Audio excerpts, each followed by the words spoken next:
नमस्कार दोस्तों, मैं आज लेकर हाजिर हूँ इतिहास का दूसरा सेक्शन।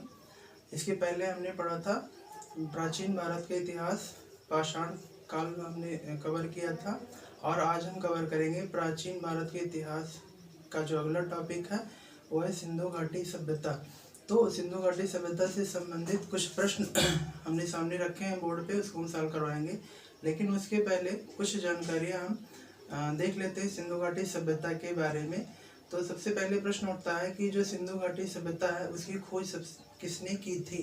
तो सिंधु घाटी सभ्यता की खोज किया था दयाराम साहनी ने 1921 ईस्वी में प्रोफेसर जॉन मार्शल के महानिदेशन में। और एक दूसरा स्थल है जो खोजा गया था मोहनजोदड़ो, उसकी खोज किसने की थी। तो राखालदास बनर्जी ने 1922 ईस्वी में। अगला सबसे महत्वपूर्ण प्रश्न बनता है जो सामान्य जानकारी सभी को पता होनी चाहिए, वो है कि सिंधु घाटी सभ्यता का जो आकार है वो कैसा है। तो सिंधु घाटी सभ्यता का आकार जो है वो त्रिभुजाकार है। और इसका जो विस्तार है उसको अगर हम देखें तो जो सिंधु घाटी सभ्यता का जो पश्चिमी सीमा है, पश्चिमी सीमा वो है पाकिस्तान के बलूचिस्तान प्रांत में जो है वो सुतगांगन डोर है। और पूर्वी सीमा भारत के उत्तर प्रदेश में स्थित आलमगीरपुर है। और इसकी जो उत्तरी सीमा है जम्मू कश्मीर में स्थित मांडा को माना जाता है। और दक्षिणी सीमा महाराष्ट्र के दायमाबाद को माना गया है। तो ये कुछ महत्वपूर्ण जो बेसिक जानकारी थी सिंधु घाटी सभ्यता के बारे में वही हुई। अब हम लोग देखते हैं क्वेश्चन को कवर करते हैं। तो जो सबसे पहला प्रश्न लिया गया है, सिंधु घाटी सभ्यता का संबंध निम्न में से किससे है। सिंधु घाटी सभ्यता संबंधित है। तो सिंधु घाटी सभ्यता संबंधित है आद्य ऐतिहासिक युग से। आद्य ऐतिहासिक युग का मतलब है कि ऐसा इतिहास जहां से लिखित साक्ष्य तो प्राप्त हुए हैं लेकिन अभी तक उसे पढ़ा नहीं जा सका है, उसे आद्य ऐतिहासिक युग के अंतर्गत रखते हैं। और फिर एक होता है प्रागैतिहासिक युग। प्रागैतिहासिक युग के अंतर्गत ऐसे काल को रखा जाता है या ऐसे इतिहास को रखा जाता है जिसके लिखित साक्ष्य उपलब्ध नहीं है, मात्र उसे पाषाण से निर्मित जो साक्ष्य हैं उसी के आधार पे इतिहास लिखा गया, उसे हम आद्य इतिहास के अंतर्गत पढ़ते हैं। दूसरा प्रश्न है हमारा, निम्न में से कौन सा हड़प्पा स्थल नहीं है। तो जो सौगौरा है वो हड़प्पा स्थल नहीं है। सौगौरा जो है उत्तर प्रदेश के गोरखपुर जिले में स्थित है। और सौगौरा से चंद्रगुप्त मौर्य के स्तंभ लेख प्राप्त हुए हैं, यानी चंद्रगुप्त मौर्य कालीन जानकारी प्राप्त होती है सौगौरा से। बाकी के जो तीनों हैं चन्नूदड़ो, कोटदीजी और देशलपुर, ये तीनों हड़प्पा सभ्यता के स्थल है। अगर देखा जाए ये स्थित कहाँ है तो चन्नूदड़ो स्थित है पाकिस्तान में। कोटदीजी कहाँ है तो ये भी पाकिस्तान में स्थित है। और जो देशलपुर है ये गुजरात में स्थित है, भारत के गुजरात प्रांत में देशलपुर स्थित है।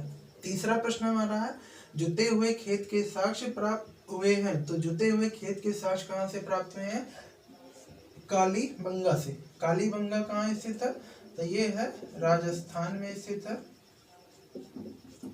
अगर बात करें लोथल की तो लोथल कहाँ स्थित है तो ये है गुजरात में स्थित है। और मोहनजोदड़ो तो मोहनजोदड़ो स्थित है और पाकिस्तान हड़प्पा, ये दोनों स्थल जो है ये पाकिस्तान में स्थित है। पाकिस्तान में स्थित है। पाकिस्तान के किस प्रांत में है ये तो ये है सिंध प्रांत में और ये है पंजाब प्रांत में स्थित है। क्वेश्चन नंबर चौथा है, हड़प्पा किस नदी के किनारे स्थित है। तो हड़प्पा जो है वो रावी नदी के किनारे स्थित है। सतलज नदी के किनारे स्थित जो हड़प्पा सभ्यता स्थल है उसे रोपड़ कहते हैं, रोपड़ स्थित है। घग्गर नदी के किनारे स्थित है कालीबंगा, ये कहाँ राजस्थान में। सिंधु सभ्यता का महान स्नानागार कहाँ से प्राप्त है। क्वेश्चन नंबर 5 है, सिंधु सभ्यता का महान स्नानागार कहाँ से प्राप्त हुआ है। इसको याद करने के लिए हमारी एक ट्रिक है कि मोहनजोदड़ो से प्राप्त हुआ। तो मोहन चूंकि एक व्यक्ति है तो वो बिना नहाए नहीं रहेगा, यानी मोहनजोदड़ो से क्या मिला, विशाल स्नानागार के साक्ष्य प्राप्त हुए हैं। और एक दूसरा क्वेश्चन होता है कि हड़प्पा सभ्यता स्थल में कहाँ से बृहद अन्नागार के साक्ष्य प्राप्त हुए। तो बृहद अन्नागार के साक्ष्य हड़प्पा से मिले हैं, जबकि विशाल स्नानागार के साक्ष्य मिले हैं मोहनजोदड़ो से।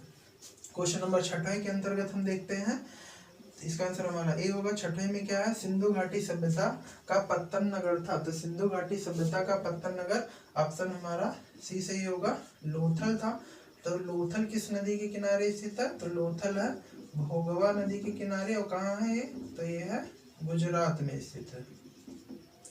अगर बात करें हड़प्पा, तभी हमने बताया है ये रावी नदी के किनारे स्थित है। कहाँ है, पाकिस्तान के पंजाब प्रांत में। कालीबंगा कहाँ है, तो गंगा नदी के किनारे राजस्थान में स्थित है। और मोहनजोदड़ो कहाँ है, तो ये सिंधु नदी के किनारे पाकिस्तान के सिंध प्रांत में स्थित है। लेकिन इसका आंसर हमारा क्या होगा, लोथल। हड़प्पा कालीन सभ्यता से बंदरगाह या पत्तन नगर के साक्ष्य एक ही जगह से मिले हैं, वो है लोथल। कहाँ स्थित है, गुजरात में। किस नदी के तट पे, भोगवा नदी के तट पे। प्रश्न नंबर 7 हमारा, भारत में हड़प्पा का बृहद स्थल कौन सा है। भारत में हड़प्पा का सबसे बड़ा स्थल कौन सा है, राखी गढ़ी। पहले नंबर पे राखी गढ़ी और दूसरे नंबर पे है धौलावीरा। ये है दूसरा सबसे बड़ा स्थल, दूसरा सबसे बड़ा स्थल। तो दूसरा सबसे बड़ा स्थल कौन है, धौलावीरा दूसरा सबसे बड़ा स्थल है। क्वेश्चन नंबर 8 है हमारा, सर्वप्रथम मानव ने किस धातु का उपयोग किया था। तो सर्वप्रथम मानव ने तांबे का उपयोग किया था। और लोहे की खोज अभी तक हड़प्पा सभ्यता के स्थलों से नहीं हुई, जो कि हमारा अगला प्रश्न है।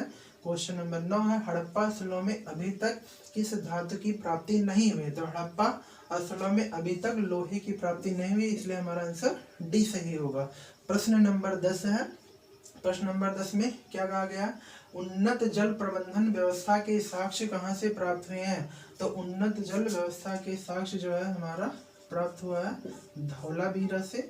और धौलावीरा एकमात्र स्थल है जो 3 भागों में बटा हुआ था, 3 भागों में बटा हुआ था। आलमगीरपुर कहाँ है, तो ये है उत्तर प्रदेश में। कालीबंगा कहाँ है, तो ये है राजस्थान में। लोथल कहाँ है, तो ये है गुजरात में। निम्न में से किसके अवशेष नहीं प्राप्त हुए हैं। तो निम्न में से किसके अवशेष नहीं प्राप्त, तो शेर के अवशेष नहीं प्राप्त हुए हैं। अगर घोड़ा का देखा जाए तो मोहरों पर घोड़े का अंकन नहीं प्राप्त हुआ है। अगर ये प्रश्न पूछा जाए निम्न में से किस जानवर का मोहरों पर अंकन नहीं प्राप्त हुआ, तो वो कौन सा जानवर होगा, घोड़ा होगा। क्वेश्चन नंबर 12 है, लेखन कला की उचित प्रणाली विकसित करने वाली सर्वप्रथम प्राचीन सभ्यता कौन थी। यानी लेखन कला जो प्रणाली है वो सबसे पहले किसने व्यवस्थित ढंग से